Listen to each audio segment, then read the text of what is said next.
Item 6 is a presentation from Macomb Community College program update from Dr. Jacobs and Dr. Sawyer.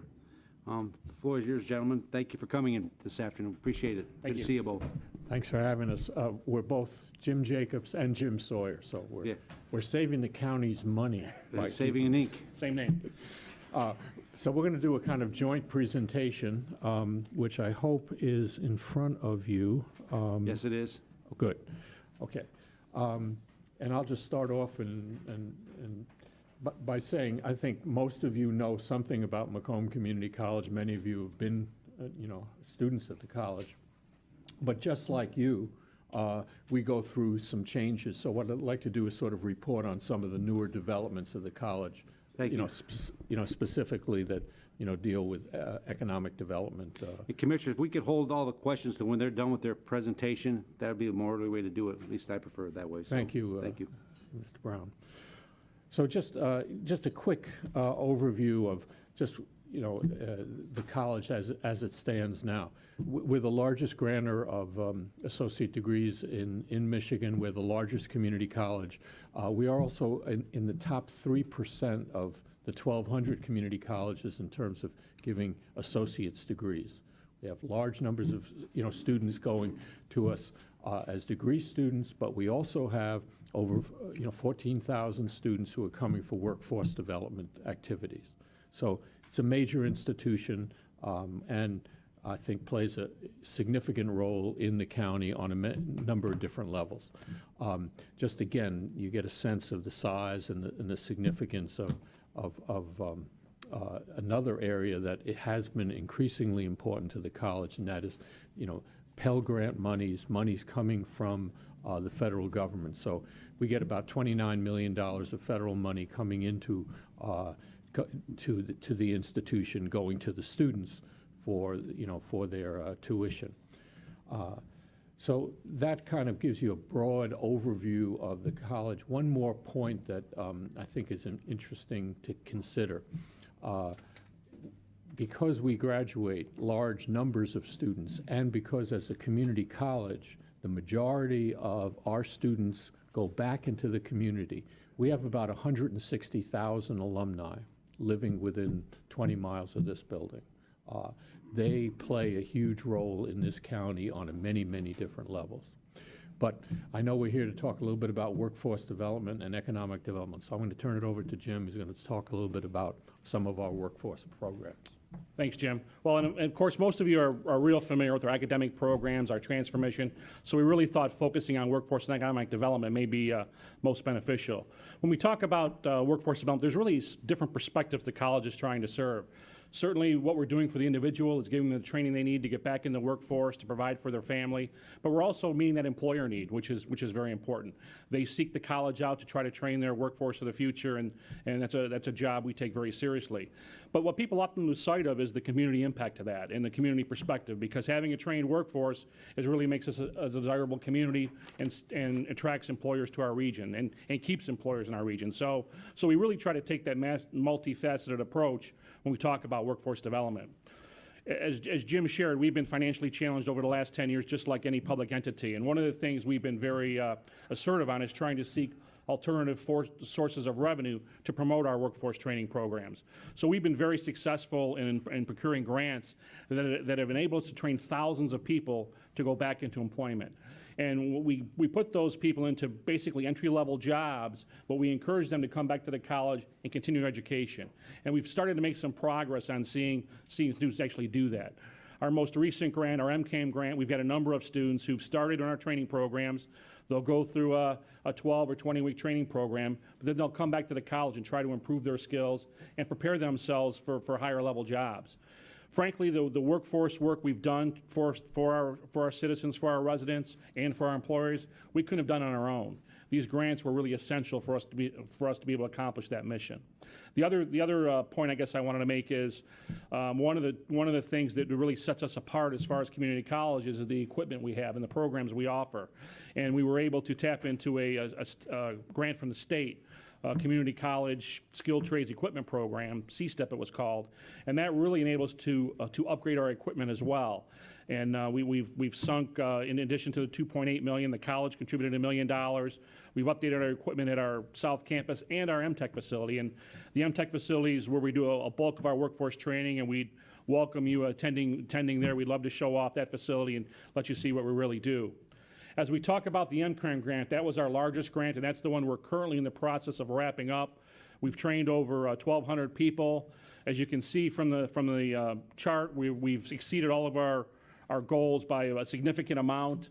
Again, and the thing that's important to keep in perspective, these are people's lives. You know, it's not just about training somebody. It's about someone who's actually got a skill. When we talk about employment, we talk about incumbent workers who've improved themselves and are able to go back and get a better job. It really makes a difference for them and their family, and certainly for the community as well. You know, we've taken a very aggressive approach when we talk about workforce development. You know, we really value the partnerships we've developed over the years. We've created a very agile college in terms of reacting quickly to what their changing needs may be. It's very important that we listen to folks. You know, we're about serving what their needs are. So we spend a lot of time out in the community talking to different people and really setting our programs up so they meet whatever their particular needs are.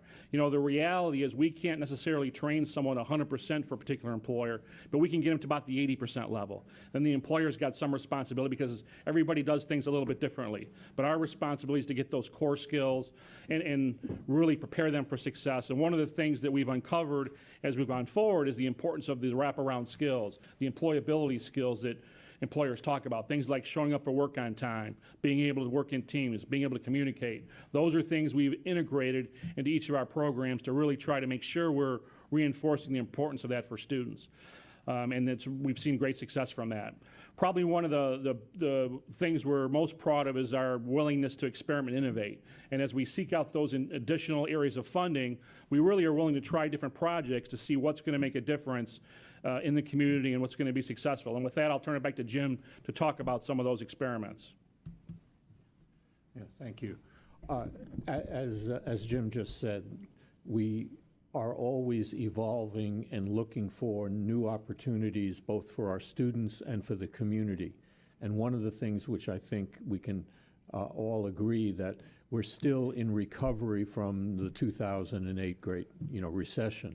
And part of that recovery is going to mean the generation not just of a well-trained workforce, but the generation of economic activities, business opportunities, et cetera. So the college is taking a broad view on how we can play a role in helping to generate that kind of economic activity. Just want to point out a couple of areas that was sort of recently been engaged in. We work with a number of other community colleges in the United States in something called the Global Corporate College. What that's about is really trying to provide training expertise to large companies that may have multiple sites all over the country. We work in coordination with other community colleges. As part of that, we also did some training at the Detroit Metropolitan Airport for TSA, the TSA workforce.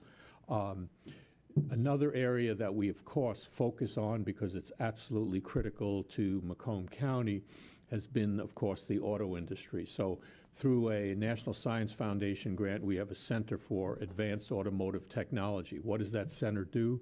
That center does develop new relationships in some of the evolving technologies of the auto industry, the lightweighting issues, the autonomous vehicle issues, the electric car.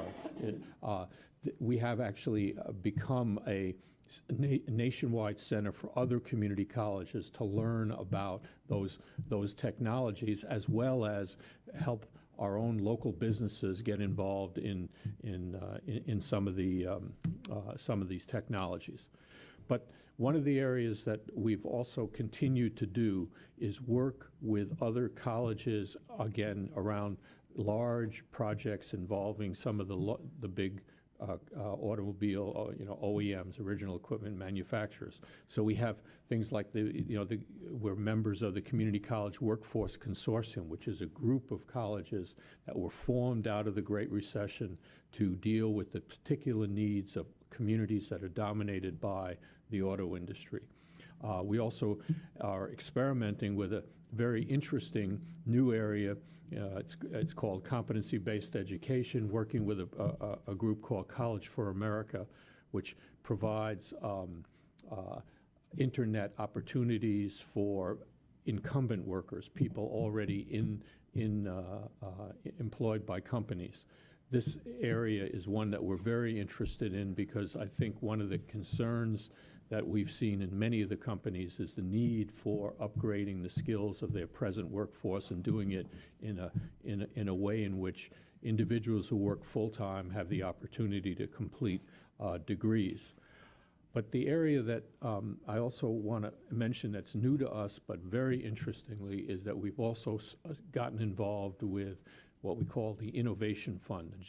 This is money which has been set aside by our Board of Trustees, as well as we got a substantial contribution from J.P. Morgan Chase to set up literally a fund that will provide initial capital to startup businesses and businesses that have just formed, provided that they give educational and employment opportunities for our students.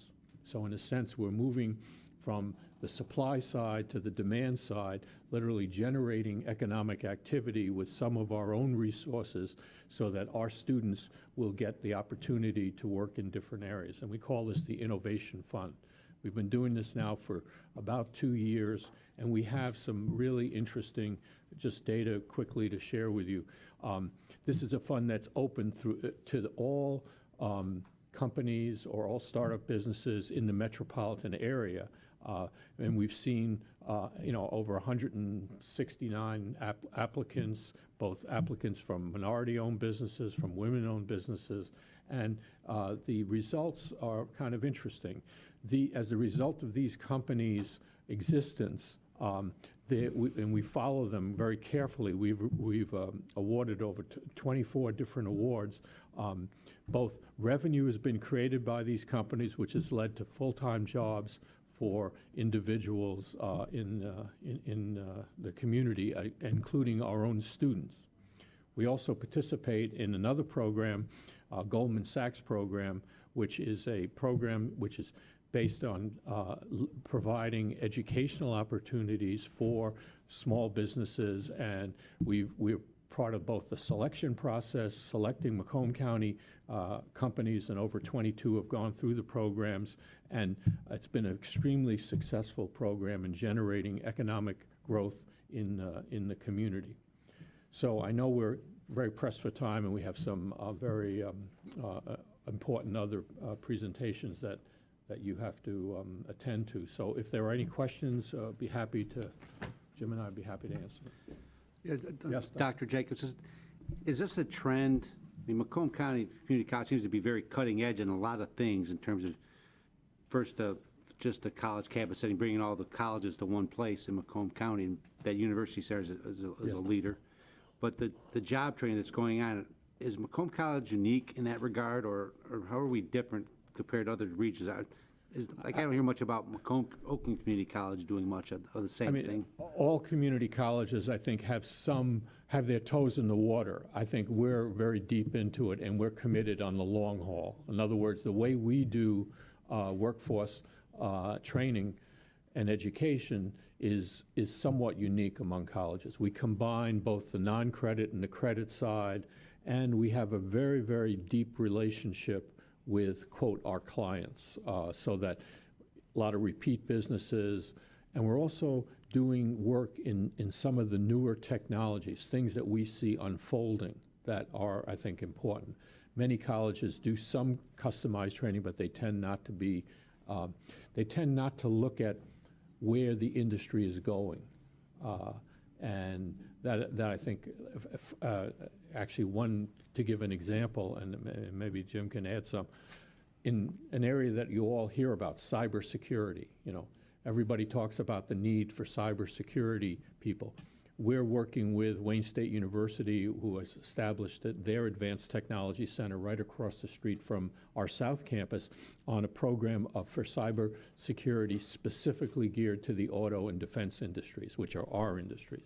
Very few colleges get it to that level of specialization. One other point I'd like to make, Commissioner Brown, is I think the other thing that's the unique that we do is we're very plugged in with our organizational partners like the Macomb County Economic Planning and Development, Michigan Works, the Michigan Economic Development Council. I mean, our staff meet regularly with those folks. So we really make a joint effort as we're trying to meet employer needs.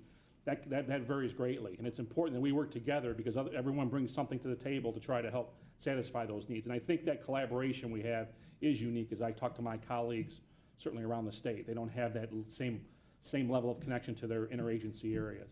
To that point, do you also collaborate with the Macomb ISD and the individual school districts around these employers? Yes, yeah, it's probably, I would say the collaboration with the ISD probably more focuses on the academic side and on the transfer side with our universities. But we do have certain programs that we do with the ISD that feed directly into employment. As part of early college, we started a program for designers. So those high school students can start an actual design program at the college and ultimately end up with employers like General Motors. So we are doing that as well. Yeah, we also have a work readiness program for high school kids in the summertime where they come and get ready for potential careers, and it really stresses those, cognitive skill issues, showing up on time, doing all these, and these are students who will go into some of our apprenticeship programs and other areas. So yeah, we work, and for those of you just on this issue of high school, this Friday evening, we're going to be graduating the largest number of students we've ever had at graduation in the evening. But before that, at 3 o'clock in the afternoon, we have a graduation at the intermediate school district. So the students who go to our early college graduate from high school at 3 o'clock in the afternoon and then get an associate's degree at 7 o'clock in the evening. It's a really very, and if any of you are interested in attending it's a very beautiful ceremony. Well, the demands for our employers are great, and we've been hearing a lot about the complaints, but it's nice to know our county seems to be on the cutting edge of many of these things, that we're ahead of the curve in many respects. The other communities are not, in terms of what's going on, innovation, trying to train the workers for tomorrow from the schools, public-private partnerships. They're abounding all over the place. It's really, and the college is right in the nest in all of those, seems to like. So I appreciate it. Any other speakers? Let's see. Question. Commissioner Leonetti, I'm sorry. Thank you, Mr. Chair. Hi, thanks for that very optimistic presentation. And I have a question, and it may be a naive question, but what about co-op? Is the curriculum have any co-op programs similar to, like, say, Kettering? I know a couple friends of mine have students that go to Kettering University, and they work 6 months, and then they go to school 6 months. How's Macomb fare with that? We do have internship programs. We don't necessarily follow a Kettering type of model because we don't integrate the co-ops into our programs per se. They're more or less optional. And that's really when you have to think about our students. We've got 66% of our students are part-time. They've got jobs, they've got families. And if you integrate a co-op into the program, that just may not work for them. So we value the workplace education component. We certainly encourage students who can do that to do that. We've got an internship coordinator who handles that placement. So it's a service we offer, but it's not something we specifically integrate in our programs just because it would exclude so many from being able to pursue those programs. Understandable. And then with a follow-up on that, on the Innovation Fund, that seemed to me like if there's a startup business and they get these funds, then they are supposed to look to hire students. Is that correct? Yeah. What distinguishes this fund from a lot of the other startup funds is the first question we ask is, if you are awarded this money, what are you going to do for our students? And that's negotiated, and it's part of the contract that they have. Yeah, there are two levels to the fund. There is a level A award, which is a $25,000 award. The level B, which is a $100,000 award, is to be paid back in 3 years without interest. So, in both cases, the companies know right up front that if they're to get an award, they have to do something for our students. And we've had some incredible, interesting, both companies coming to us, but also some incredible opportunities for our students. Okay, thanks again. Really good presentation. Really appreciate it. Thank you, Mr. Chair. Thank you, Commissioner Leonetti. Commissioner Gillette. Thank you, Mr. Chair, and thank you, gentlemen, for the work you do at the college. It's very cost-effective, it sounds like, and real-world applicable. I had a couple quick questions also on the Innovative Fund to follow up on Commissioner Leonetti's questions. So this money that's provided to these startups, it's actually for the company itself to get the company off the ground? In the $25,000 level, yeah, usually these are really startups. I mean, that's really money to get them initially moving. On the $100,000 level, most of the time these are companies that have already existed, but they want to move to a higher level. So, you know, in other words, and I'll use a quick example. There was a company called Banza. Banza sells chickpeas. Pasta. They had a product that's a product grown in Michigan.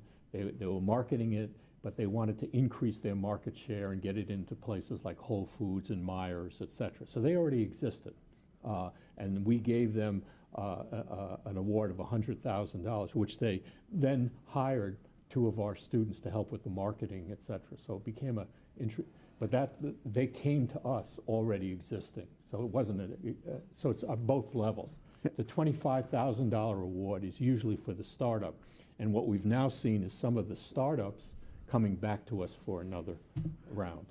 So is you explained previously that the $100,000 is a loan, essentially, correct? We can't use the word, it's an award, yeah, essentially. But we don't use that word because we're not a bank, and it's an award that they have to pay back, but not it's an interest-free award. Is it $25,000 also required to be repaid? No, we assume at that level that that's something that it's going to start the business up. So that one is not a payback. Okay, I'm just curious, why wouldn't they go to traditional sources, a bank loan and that sort of thing to start up? Normally, these are the kind of companies that cannot that don't have access to this capital, and that's exactly the purpose of the fund. In other words, that for all kinds of reasons, financial institutions have not been involved. On the other hand, I should also tell you that on the way in which these companies are validated, we have 2 levels. We have a screening process where individuals from the community serve on committees to help us figure out, you know, what exactly is the niche of this business and how real it is, et cetera. And then we have a selection committee that actually makes the award. On the selection committee are members of financial institutions. If I could just follow up, Mr. Chair, you provided information about how many applicants apply. How many of the applicants end up receiving either one of the 2 grants? So far, 24. 24% or 24 total? Individual. Okay, and 169 companies have applied. Okay. Yeah, something like around 170 applied. Yeah. Okay, and what criteria does that review committee use in determining which of those 169 to provide the 24 grants to? It's fairly rigorous. I mean, especially for the $100,000 award. So what kind of considerations? Financial, you know, financial information. We interview the CEO. They have to present to two levels of committees.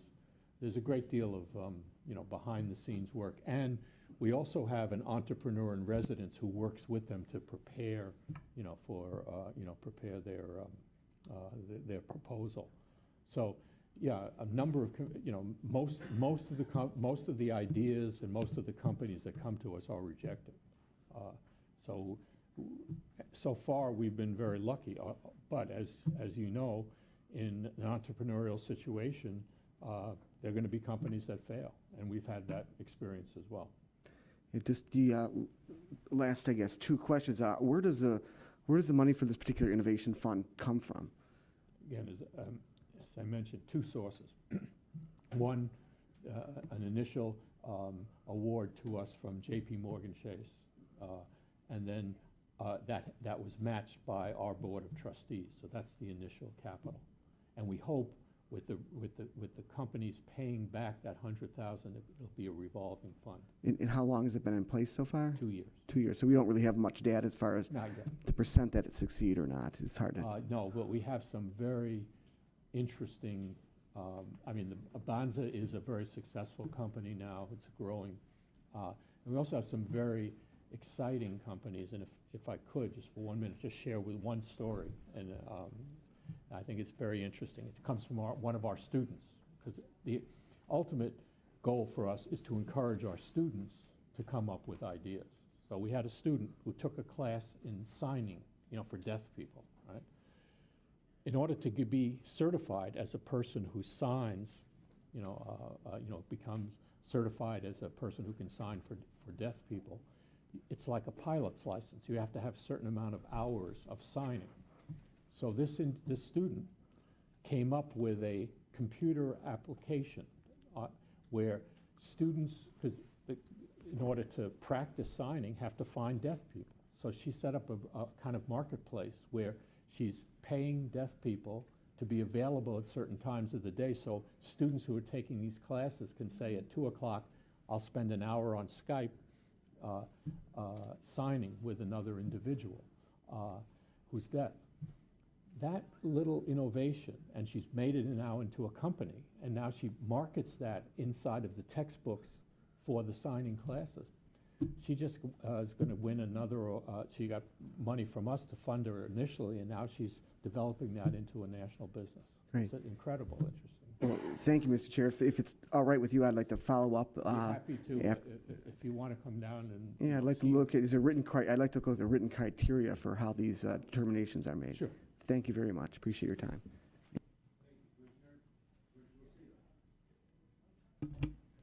Hi, guys. I miss being with you over on the board. We had fun. I just want to commend you on a great presentation, as always. And I think part of the reason why Macomb is as well-renowned as it is because of the relationships that you have built, Jim, and that you have also built, and I'm sure as you take over, you'll be building more. With the community, with the companies, with everyone. You're very well respected, and you handle situations really well. And Nicole back there, you too. Nicole's respected. We know you're in there helping out 100%. So great work, and I know from being on the board, it's just an amazing, amazing place to be. And I always look forward to reading about what's happening, the latest. Thank you. Thank you. Thank you, Commissioner. Thank you. Thanks, gentlemen, for coming here today. Thanks for all you do. Jim, congratulations on your retirement. I just have a couple questions. I did go to Macomb College a number of years ago, and I'm just wondering, what is it per credit hour right now? It's going to be, next academic year is going to be $100 a credit hour. $100, really? Because I remember when I went there, I thought it was around $62 or something like that 20-some years ago. So given the fact that when I went to Michigan State, it was about $8,000 a year. Now it's like 26. So universities have gone up 300%. Yeah, So Macomb College has gone up a lot less than that. absolutely. So you're From a value seeing proposition, a lot more value to go to community Yeah, college. absolutely. And then I noticed, because I do look at your course catalogs every now and then, because I'm looking to take classes every now and then, and I look in your catalog, and obviously there's seems to be less of the liberal science programs, more the job-skilled programs. So that's changed over time too, obviously, right? I don't know if that's changed. We've got a full offering of general education type of courses because those really feed into our transfer mission, for students who want to transfer to the four universities. So as we develop those types of programs, we really do make sure they transfer. That's critical. We don't want just courses to just kind of hang out there, if you will. Okay. And I have a question now. One of the commissioners mentioned Oakland Community College, and my thinking was Oakland Community College, it seems like Oakland County's more service sector where you need an engineering degree or management or something like that. More of the jobs in Oakland versus Macomb. And it seems like Macomb Community College fits perfect to get a 2-year skill. and work in manufacturing because of our proximity to manufacturing. Are there other community colleges around the country similar that fits the same mold as Macomb Community College? I mean, I think That- there's certainly colleagues that we see as are, in similar kinds of communities. I mean, I think the big issue, like you pointed out, is a good community college tries to understand its community and come up with programs. So, Lorraine Community College outside of Cleveland is a colleague of ours. Harper College outside of Chicago. Generally, Midwest, large, comprehensive community colleges. And those are the colleges that are in this consortium with us called Community College Workforce Consortium. And we kind of learn from them, and they also help, we also lead them in certain things. I think you put your finger on an important point. We can only be successful if we understand this community. And as Jim mentioned, that's one of the reasons why the county is so important to us, because we need to work together. And that, I think, is a very important advantage that Macomb County has compared to lots of places around the country. In other words, we're in sync with the Planning Commission. I think, we take seriously what the commissioners here do. And the more we can present ourselves seamlessly and have the same goals, the better off our students are going to be and the better off the community is going to be. Interesting. I have another question. The Michigan, the tax credit for the film industry that lasted for, I believe, about 5 years in Michigan, I guess my question is, do you, Professor, did you see benefits in our community? Because at one time I did see Macomb Community College's course catalog offerings. I saw a lot of classes relating to the film, acting, directing classes. And it's almost like I saw a new industry spurring up, and of course they cut the tax credit, which meant that whole industry went away. And I'm just wondering, did Macomb County or Michigan lose out on something that could have potentially been pretty good? That's a broader question, I guess. Right. I can speak to what we did at the college and how we approached that, because that kind of emerged out of nowhere. And the way we tended to do something like that is, and in this case, we started with non-credit programming. So we did have a variety of offerings, but we never created an academic program, because that is much more significant, right? That's where the credits and your billing transfer programs and so forth. But that's our way of testing out a concept, if you will, and seeing if something's going to gain steam. So we did have some students go through those programs, and some students got jobs, but those jobs were very temporary in nature. It really didn't generate sustainable wage jobs over the long haul. And that's a criteria for us to develop an academic program. There really has to be sustainable jobs at the back end. And had that continued and continued to evolve, we may have ended up there one day. But to the point you made, once the tax credits went away, the whole industry kind of dried up. I just think we missed. I had an opportunity when I was not a county commissioner to just be an extra in a movie, and I learned so much. You learn so much more than just reading it and hearing reports, and saw firsthand. And it's too bad that I think we missed out on so much. And if you look at the amount of money manufacturing gets in tax abatements and incentives, it is very great, versus what the film industry was getting was very little, and that was just the startup of this whole new thing, and you're exactly right. Another question or two, the funding here for these grants, these federal grants, are any of those in jeopardy with the new administration at all? No, those are mostly done. We're in the midst of wrapping up the last one. The $24.9 million grant ends in September of this year, so we don't envision anything impacting that through the end of the grant. Okay, and another question: your enrollment at the community college. It seemed like 10 years ago, when there was a recession, enrollment goes up, Of course. and when times get better, enrollment goes down. So is that true, and can you explain that? Yeah, well, I mean, again, the tradition is that we're counter-cyclical. Anytime the economy dips, especially for adults, our adult population goes up. However, and it is true currently that since 2010, as the economy has picked up, the credit enrollment has declined somewhat. On the other hand, the workforce side, the non-credit side has actually increased. We've increased at least 10 or 15% in areas like apprenticeship. So it's really, and that's one of the reasons why we tried to show in that first slide, while we have a certain amount of what we call credit students, we also have these workforce non-credit programs. We see that as essential to our future, not only as an institution, but to the county. The more we can get adults to come back to school, the better off they're going to be for the educational opportunities going to create jobs, the better off we are. So a lot of our students in the MCAM program that Jim showed the data for are non-credit students. What we hope to do is get them into some of the credit programs as well.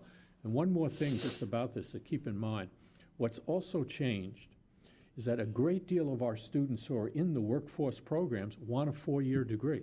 The kinds of job opportunities that currently exist in the auto industry are going to be technical and fairly skilled work, which is going to require sometimes more than 1 year of community colleges, more than an apprenticeship. A lot of our apprentices are also seeking, a degree so they can move on. And I think that's an encouraging sign, because I think the part of the auto industry that's going to be based in Southeast Michigan in general, but also in Macomb County specifically, is this will be the administrative and the technical hub of the industry. So we have to prepare people for those kinds of jobs. One final question, your thoughts, what would you sort of define economic recovery? And I'll maybe let you answer this. I've seen some data, I don't know how accurate it is, that showed wage growth in Southeast Michigan has been slower in Macomb County than other areas. So I'm wondering if you can comment on that. Thank you, Chair.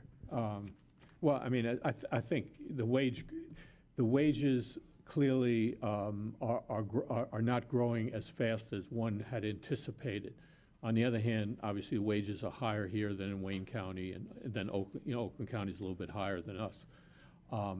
I think one of the things that I would look to, and this is not so much the wages and not even so much the question of unemployment, the question of labor force participation, which is at record lows in the United States in general. When we start to see recovery, we should see those labor force participation rates up. This is a county where people make their living by working, and when you don't see large numbers of adults out of the workforce, that's a problem. And it's a particular problem in certain parts of the country. Yeah. I just want to compliment you on the nursing program. It's gotten so big over the years. My grandson's in it now. He loves it. Congratulations. Thank you. Great. Thank you. Thank you. Any other speakers? Anybody else? Thank you for your presentation. We appreciate that. Continued support, and anything we can do to support you when your mission, let us know. We'll be there for you. Thank you. Appreciate it. Need a motion to receive and file the report. Moved by Commissioner Tocco, supported by Commissioner Sawyer. Please vote on your iPad, or just please vote.